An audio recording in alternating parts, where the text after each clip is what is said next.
extorsionaban. Y tenían también niños con los que mandaban a cobrar la extorsión. Los cabecillas tenían moteles y bares, pero también panaderías, talleres de carros y hasta sus propias funerarias para hacer el negocio redondo de la muerte. Y aunque la gente buena en las comunidades no fuera parte, la actividad de las pandillas los afectaba en todos los aspectos de su vida, quisieran o no.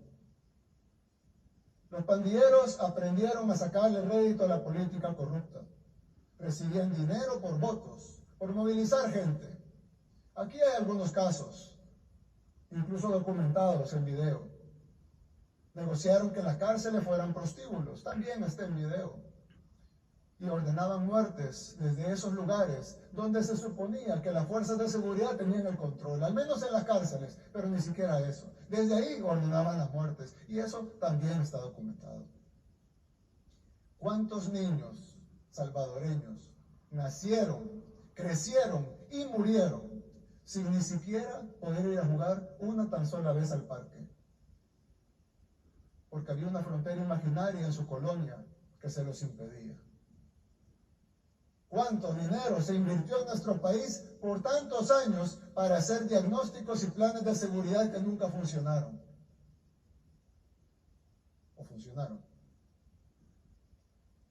¿Cuánto ganaron los medios de comunicación con vender historias de asesinatos y muertes?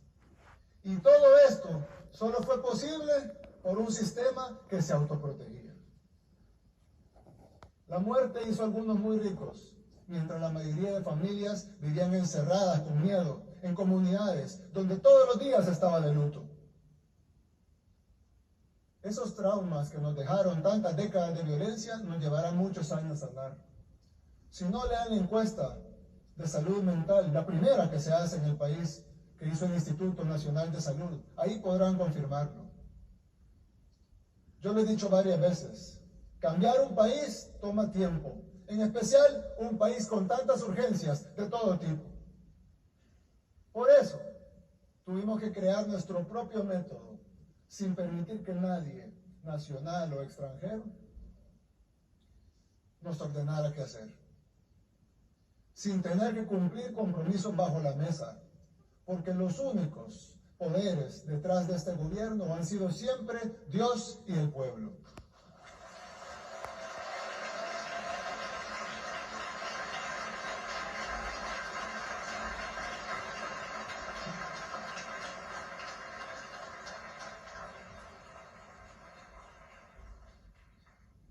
Ningún otro presidente podía siquiera, no quería, pero si hubiera querido, no podía siquiera tomar decisiones porque no venían aprobadas por sus financistas. Mientras que nosotros solo le rendimos cuentas a los salvadoreños. Por eso hemos podido tomar las decisiones que había que tomar. No rendimos cuentas a la comunidad internacional. No nos doblegamos ni ante los países que nos quieren decir cómo debemos resolver nuestros problemas, cuando ellos ni siquiera pueden resolver los de ellos. En El Salvador hicimos lo que ningún país de Latinoamérica pudo hacer, ni siquiera algunas potencias del continente. Cambiamos el viejo sistema político y le arrebatamos a los delincuentes el control del Estado. Pero quizá a 4 años de gobierno, nuestro principal logro no sea la seguridad, sino haber alcanzado realmente la capacidad de reinventarnos. Desde el principio tuvimos el liderazgo, la visión, la valentía, la determinación, pero nos hacían falta las condiciones. Las fuimos consiguiendo poco a poco. Al inicio con la presidencia, luego gobernamos a pesar de los obstáculos, y finalmente con el triunfo de esta asamblea, que con eso se logró además no solo la gobernabilidad, sino también la depuración del sistema judicial y del Ministerio Público. Sin esas cosas hubiera sido imposible luchar la guerra contra las pandillas. Ahora, el régimen de excepción, también aprobado por esta asamblea, nos ha permitido saborear al fin la paz, por primera vez desde que tenemos memoria. El Salvador es un país pequeño, que no tiene los recursos de las grandes potencias mundiales, pero aún así, en hemos ido arreglando lo que estaba mal. Y cada vez somos más conscientes de que otra forma de vivir sí es posible. Para un país como el nuestro, que estaba al borde del colapso por la violencia, reinventarse no solo era una necesidad, sino que era vital. Hoy, 4 años después, podemos decirlo sin que suene exagerado, ya no somos los mismos. Al fin, los salvadoreños ya pueden pensar en otra cosa que no sea evitar que los maten. Ya podemos aspirar a más. El Salvador es otro país. Ahora, de verdad es nuestro. Ahora los comerciantes pueden pensar en cómo vender más, cómo mejorar sus servicios, cómo abrir nuevas sucursales. Ya no están pensando en cómo pagar la extorsión a fin de mes o que los maten por no pagarla. Los jóvenes pueden pensar en un futuro diferente, en lugar de ser únicamente reclutados o asesinados por las pandillas. La gente está pensando a dónde ir o qué más hacer el fin de semana. Ya no tienen miedo de estar afuera todo el día o regresar tarde a su casa. Lo que antes era privilegio de unos pocos, ahora es lo cotidiano para todos. Ahora, lo cotidiano empieza a hacer que los niños jueguen en cualquier parte, que los vecinos se crucen en cualquier calle, sin importar la hora, que en las colonias los desconocidos dejen de ser una amenaza, que las familias ya no estén separadas por fronteras imaginarias, que los espacios públicos sean de verdad públicos. Gracias a mi esposa Gabriela, que las madres embarazadas vayan a sesiones de educación prenatal, cerca de su comunidad, que los niños vengan al mundo con amor, y que los padres puedan también vivir ese momento. Ahora, lo cotidiano empieza a hacer que la gente vaya al centro histórico en la noche, conciertos todas las semanas, que los hoteles y los hostales estén llenos, que las familias salgan y regresen a sus casas a la hora que quieran, que los padres lleven a los hijos a sus clubes y a las bebetecas, que seamos anfitriones de mundiales de surf, que seamos sede de los Juegos Centroamericanos y del Caribe y del Miss Universo. El Salvador es otro país, ya no somos los mismos. Pero la necesidad de reinventarnos siempre la tuvimos. Esa necesidad siempre estuvo. La diferencia es que ahora tenemos la capacidad y la voluntad para hacerlo. Y lo demostramos con la guerra contra las pandillas. Todavía no estamos donde queremos en muchas áreas que también son importantes. Sin embargo, hay unas decisiones que no podemos seguir aplazando, porque debemos garantizar una mejor gestión pública y tener los recursos necesarios para satisfacer todas las necesidades que nos faltan. Por eso hoy quise hacer 3 anuncios. El primero es que tengo aquí en mis manos la propuesta para reorganizar la división político-administrativa de El Salvador.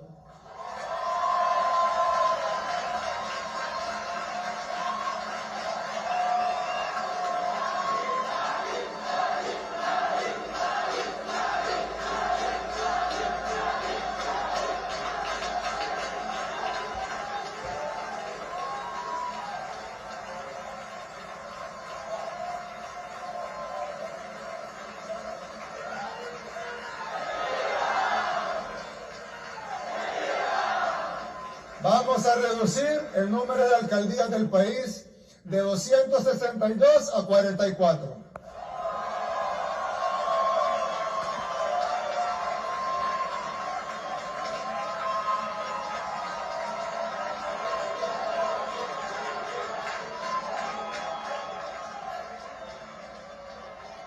Los municipios actuales se convertirán en distritos, que a su vez integrarán estas nuevas 44 alcaldías. Es decir, ya no tendremos 262 alcaldes, ni 262 consejos municipales, ni todos los demás colaboradores de confianza que tienen, ni síndicos, suplentes, tesoreros, gerentes, asistentes, asistente del asistente, etcétera, etcétera, etcétera.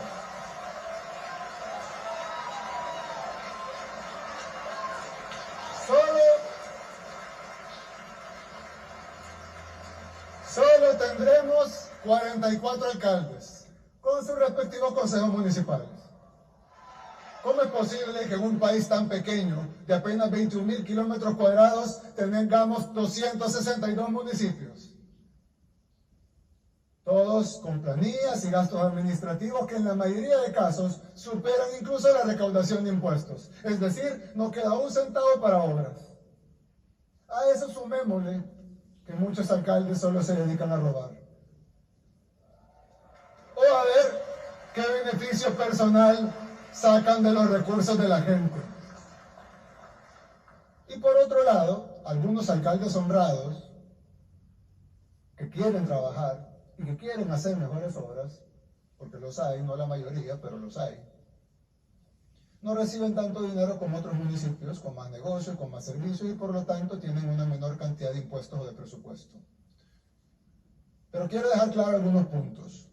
Con la reducción de alcaldías y municipios no van a desaparecer las identidades de los municipios. Esas van a continuar convertidas en distritos.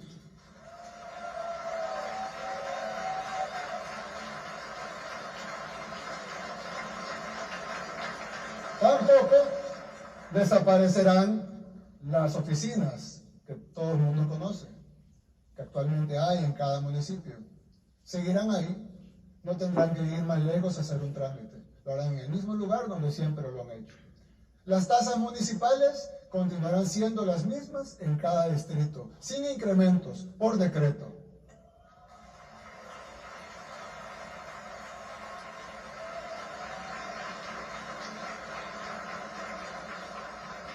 Tampoco este decreto legislativo que estamos proponiendo tampoco despide a los empleados municipales. Los que se van son los puestos de confianza.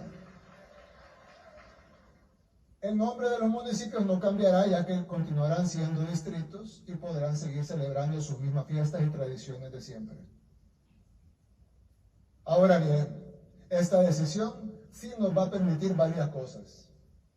Reducir la carga presupuestaria que implica mantener 262 alcaldes con sus concejales, suplentes, síndicos, secretarios, asesores, tesoreros, directores, gerentes jurídicos, jefes de prensa, financieros, etc. Hacer una distribución más equitativa de los impuestos y que los municipios pobres puedan recibir más, y al pasar a formar parte de otro conglomerado de municipios con mejores ingresos. Realizar grandes obras que puedan beneficiar a varios municipios desde las alcaldías, que ahora no pueden hacerse por burocracia o por leguleyadas. Mayor uso de los fondos públicos en obras y no en planillas. Todos saben que El Salvador es un país pequeño y que la forma actual es inviable. La forma que ha sido administrado localmente es totalmente inviable. Es algo que debió haberse cambiado hace mucho tiempo y no se hizo. ¿Por qué? Porque no harían nada jamás que golpeara a sus financistas o para el reparto de plazas. Pero ahora sí. Ahora se hacen las cosas con valentía y con liderazgo.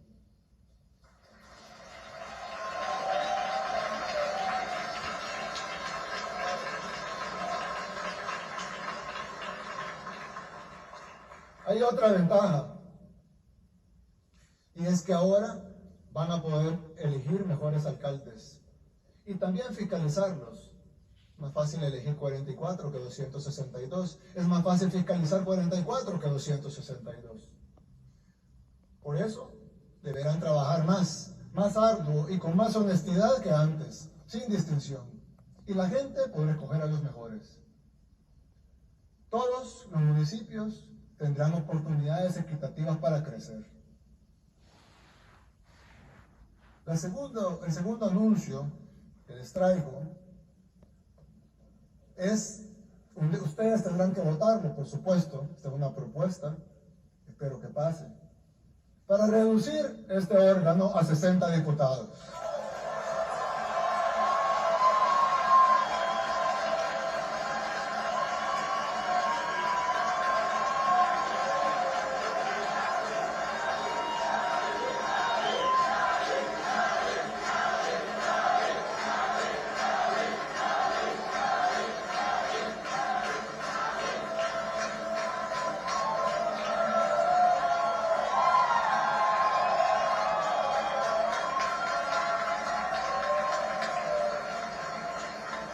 vamos a reducir esta asamblea a 60 diputados como era antes de que se firmaran los falsos acuerdos de paz.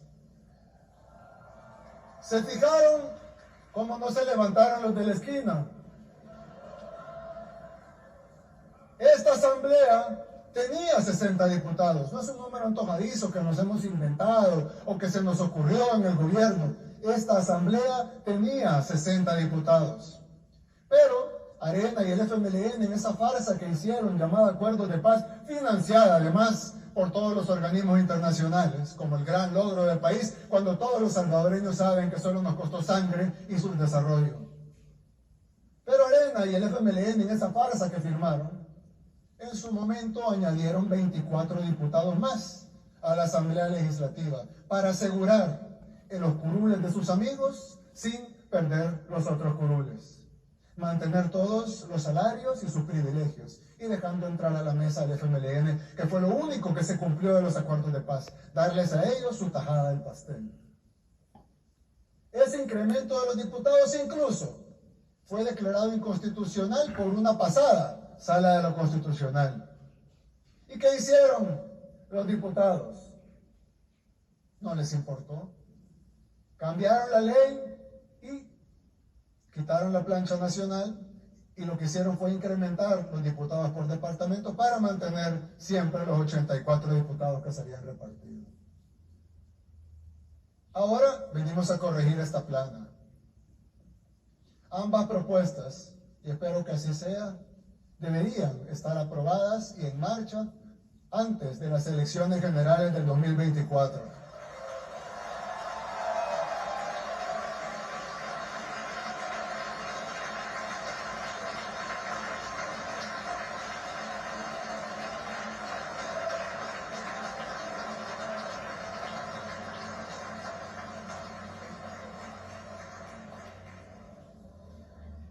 Y por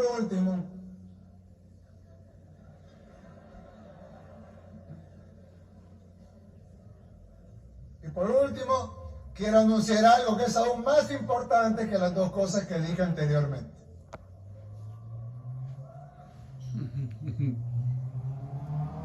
El Salvador tiene varios problemas de origen. ¿A qué le llamamos problemas de origen? Son esos problemas que no solo son estructurales, sino que también son transversales. Y además, no solo afectan un ámbito de la vida, sino que afectan todos los ámbitos de la vida de los ciudadanos. Tienen consecuencias directas e indirectas de diferentes tipos, como muchos problemas importantes. Pero además tienen una condición sine qua non. Son indispensables para que todo lo demás pueda suceder, para que todo lo demás se pueda hacer y podamos garantizar el bienestar de la población. Uno de esos problemas, ya lo hablamos hace un rato, era la inseguridad. Podemos tener hospitales, escuelas, o mejores hoteles, eventos de surf y lo que sea, pero ¿de qué sirve si en cualquier parte nos pueden matar? No sirve de nada. Resolver el problema de la seguridad es resolver un problema de origen. Por eso vinimos, enfrentamos esa realidad, declaramos la guerra contra las pandillas y hemos logrado lo impensable, vivir en un país seguro. Pero tenemos otro problema de origen, endémico, que siempre ha existido y que al igual que las pandillas también tiene tentáculos en todos los niveles del Estado. La corrupción.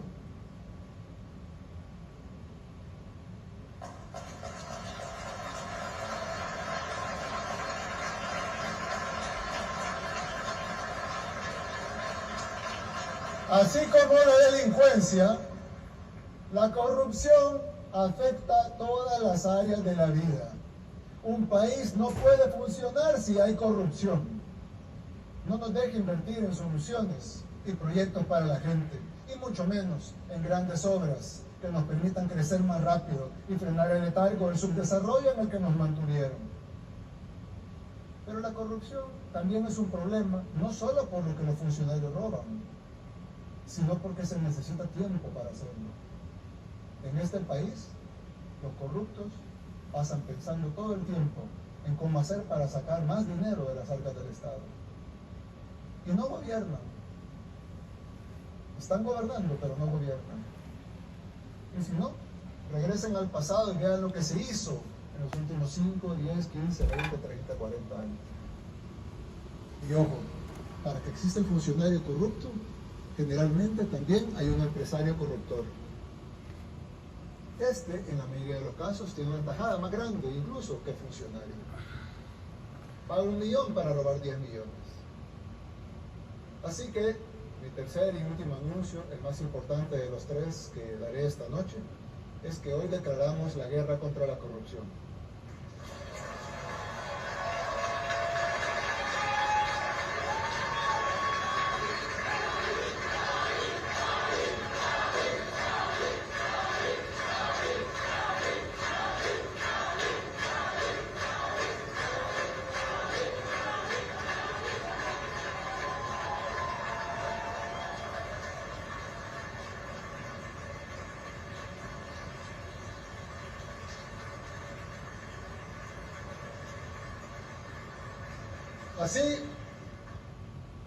Así como hemos combatido frontalmente a las pandillas, con toda la fuerza del Estado y con todas las herramientas legales que podemos, sin titubear en ningún momento, así también iniciaremos una guerra frontal contra la corrupción.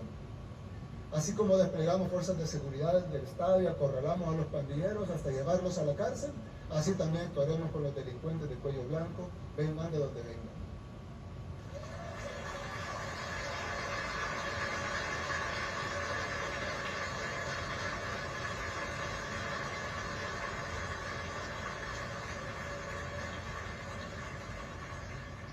Porque nadie tiene derecho a ser corrupto. Que nadie piense que está blindado. Pero no solo usaremos todas nuestras herramientas legales para llevar a cabo esta guerra, sino que así como construimos una cárcel para los terroristas, también construiremos una cárcel para los corruptos.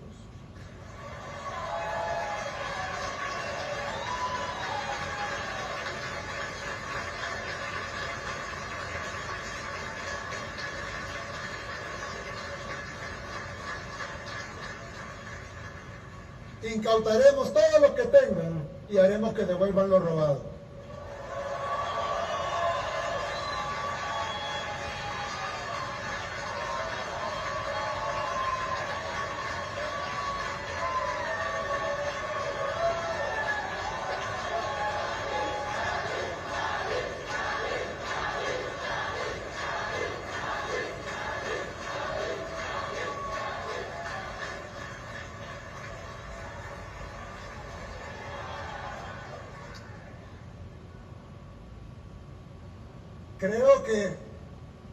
Creo que algunos se han dado cuenta que no nos acompaña esta noche el señor Fiscal General de la República.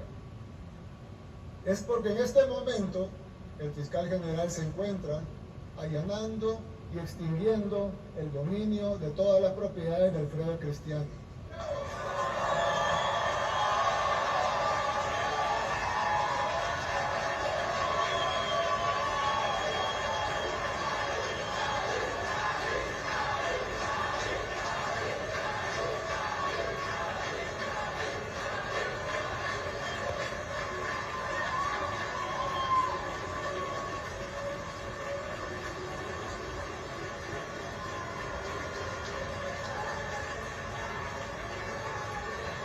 En este momento, la Fiscalía General de la República está ingresando a su mansión en Santa Elena, a su casa en el lago de Coatepeque, a la droguería Santa Lucía, e incautando todos esos bienes que pasarán a posesión del pueblo salvadoreño.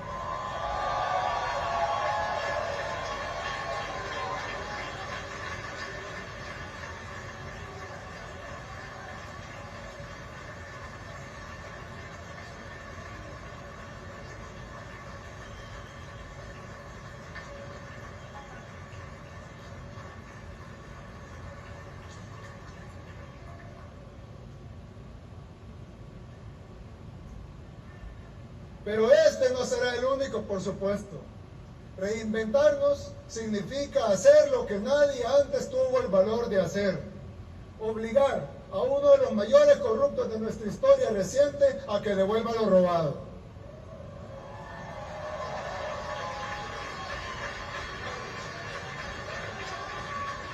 Vamos a perseguir la corrupción en todos los niveles, empezando por uno de los políticos que más daño le hizo a nuestro país, que se creía uno de los dueños de la finca y que por eso despreciaba al pueblo salvadoreño. Curioso que no vi al FMLN aplaudir. Traidores.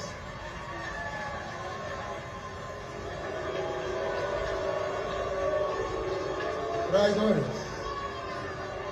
El pueblo les pasará su factura. El Salvador no volverá a ser la finca de nadie. Y los que creyeron que lo era, lo van a pagar caro.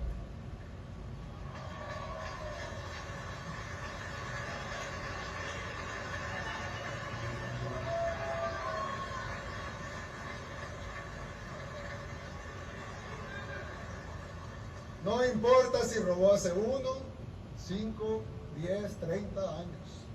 Les recuerdo que gracias a las reformas hechas en esta Asamblea Legislativa, los delitos de corrupción ya no prescriben.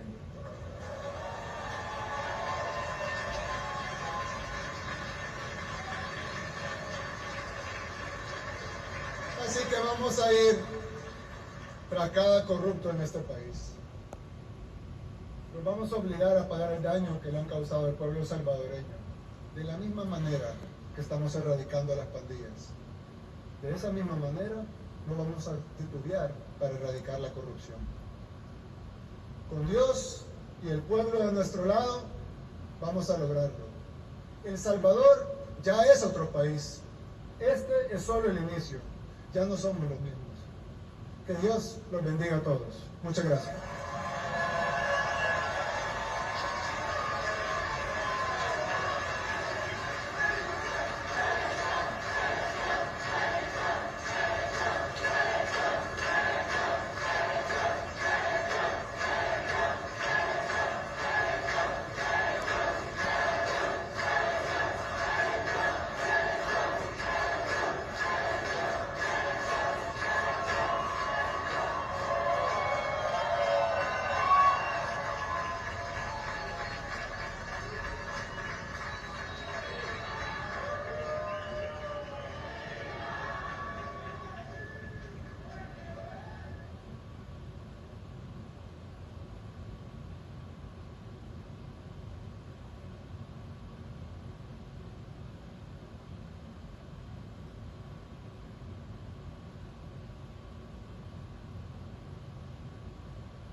Cedo la palabra al maestro de ceremonia.